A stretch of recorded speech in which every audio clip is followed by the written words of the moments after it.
மிக கடினமாக சங்கிலிகளை தகர்த்தெறிந்து வந்துள்ளேன். ஆனால் ராஜகுமாரியை காணவில்லையே. எங்கிருக்கிறார்கள்?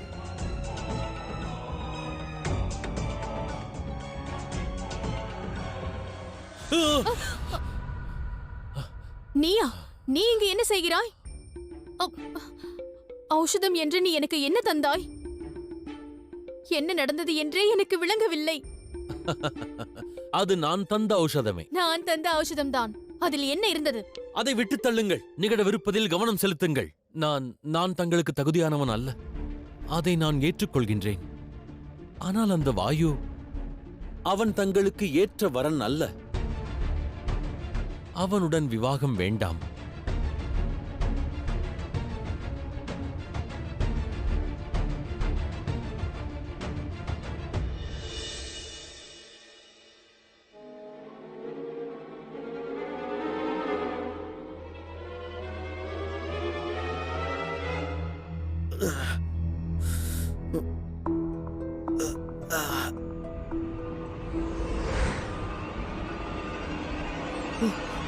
சுந்தரன், அட, இவன் எங்கு சென்றான்?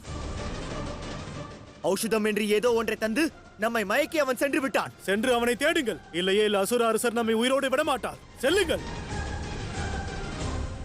சுந்தரா, என் தந்தையின் கட்டளையை என்னால் மீற இயலாது. சொன்னால் புரியாது.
நீ என்ன செய்கிறாய் சுந்தரா? இது ருத்ராட்சம். அதற்கு விவாகம் முடிவடைவதற்கு முன் தங்கள் மன எண்ணம் மாறினால் இந்த ருத்ராட்சத்தை எடுத்து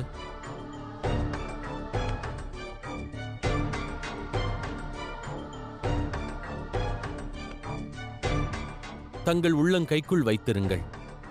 அனைத்தையும் நான் புரிந்து கொள்வேன்.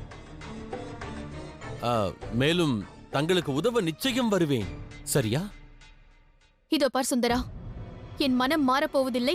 உன் உதவியும் எனக்கு தேவையில்லை. என் தந்தை கூறியதை மட்டும்தான் நான் செய்வேன். அதில் எந்த மாற்றமும் இல்லை. ராஜகுமாரி, விவாகம் இருவரின் சரீரத்திற்கானதல்ல, மன எண்ணங்களுக்கானதே. அதுவே காதலின் மெய்யன்பு.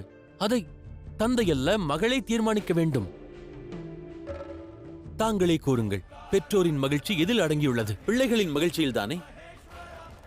ஒருவேளை தங்களுக்கு வாயுவே சரியான வரன் என்று தோன்றினால் இதை அவிழ்க்க வேண்டாம். ஆனால் ஏதேனும் ஒரு கணமாவது அந்த மூடன் தங்களுக்கு உகந்தவன் அல்ல என்று எண்ணினால் தங்களை நான் வேண்டி கேட்கிறேன், ருத்ராட்சத்தை உள்ளங்கைக்குள் அடக்குங்கள். நீ என்ன செய்து கொண்டிருக்கிறாய்? வீரர்களே, சென்று அவனை பிடியுங்கள்.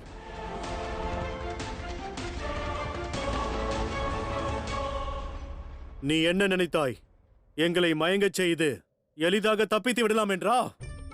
மதிக்கட்டவரே, அதாவது நண்பர்களே, என்னை விடுங்கள். எனது பிரபஞ்சம் யார்? உங்கள் இளவரசி. அவர்கள் என் முன்னே இருக்கின்றார்கள். சுந்தரா, என்னை அழைத்துச் செல்லுங்கள். வீரர்களே, அவனை அழைத்துச் செல்லுங்கள். சற்று பொறுங்கள். ராஜகுமாரி, சிந்தித்தே செயல்படுங்கள். தாங்கள் எடுக்கப் போகும் முடிவு இவ்வுலகில் யாவருக்கும் ஓர் பாடமாக அமையும். சிந்தித்தே செயல்படுங்கள்.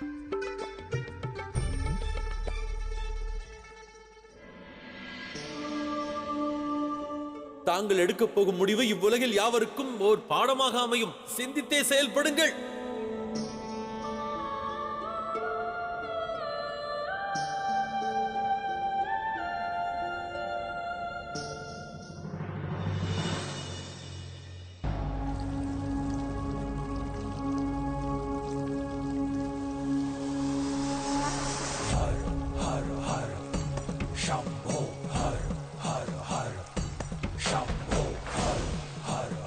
ॐ त्र्यम्बकं यजामहे सुगन्धिं पुष्टिवर्धनम् ॐ त्र्यम्बकं यजामहे सुगन्धिं पुष्टिवर्धनम् उर्वारुकमिव बन्धनात् मृत्युर्मुक्षीयमामृतात् ॐ स्वः भुवः भुः ॐ सः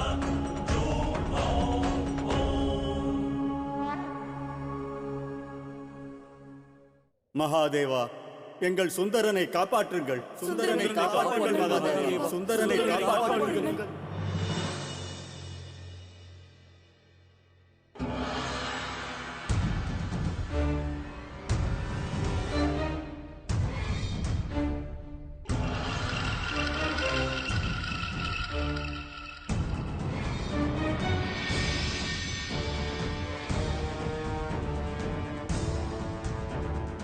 மேலும் சில காலம்தான் சுந்தரா. மீனாட்சியுடன் என் விவாகம் நடந்தேறிய பிறகு இந்த யாக குண்டத்தில் உன்னை நான் ஆகுதியிடுவேன்.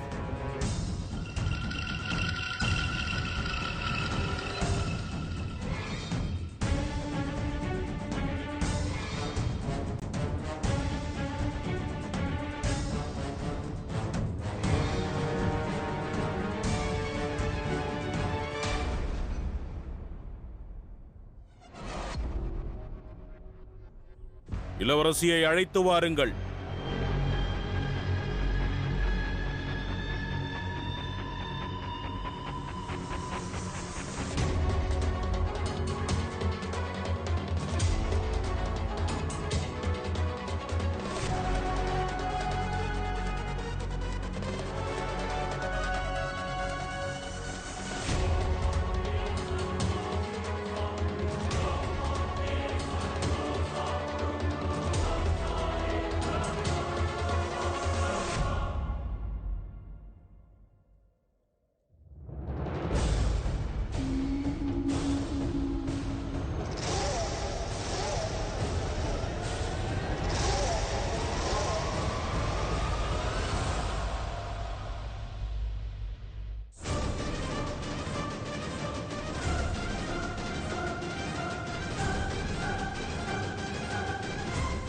ராஜகுமாரி, விவாகம் இருவரின் சரீரத்திற்கானதல்ல, மன எண்ணங்களுக்கானதே.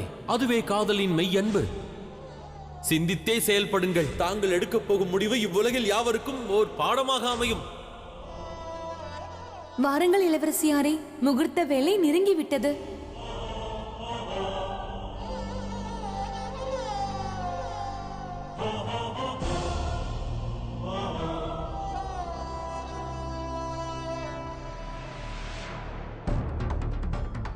விவாகம் முடிவடைவதற்கு முன் தங்கள் மன எண்ணம் மாறினால் இந்த ருத்ராட்சத்தை எடுத்து தங்கள் உள்ளங்கைக்குள் வைத்திருங்கள்.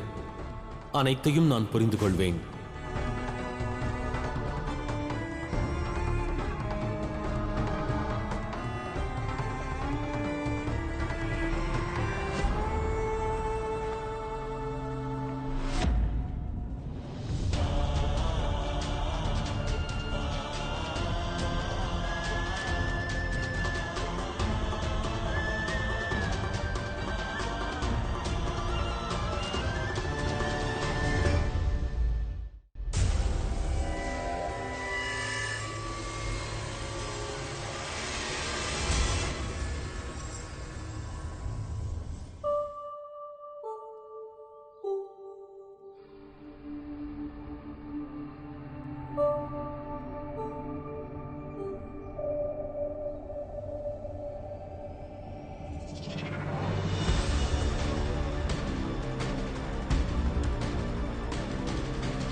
இருவரும் அமருங்கள்.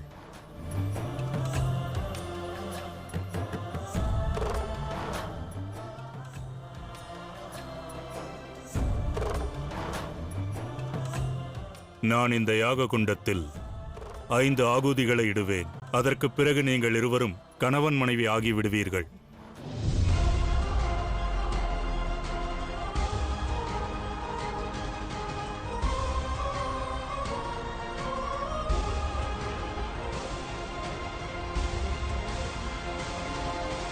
ॐ त्र्यम्बकं यजामहे सुगन्धिं पुष्टिवर्धनम् उर्वारुकमिव बन्धनान् मृत्योर्मुक्षीयमामृतात्. மகாதேவா, மீனாட்சியை காப்பாற்றுங்கள். அவளுக்கு சரியான பாதையை காட்டுங்கள்.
அதற்குள் என்ன அவசரம் அசுரகுரு?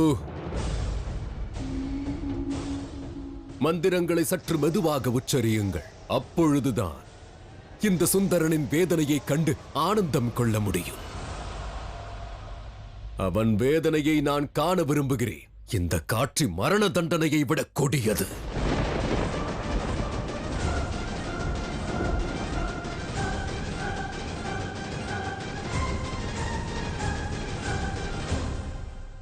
நீ விசித்திரமானவன்.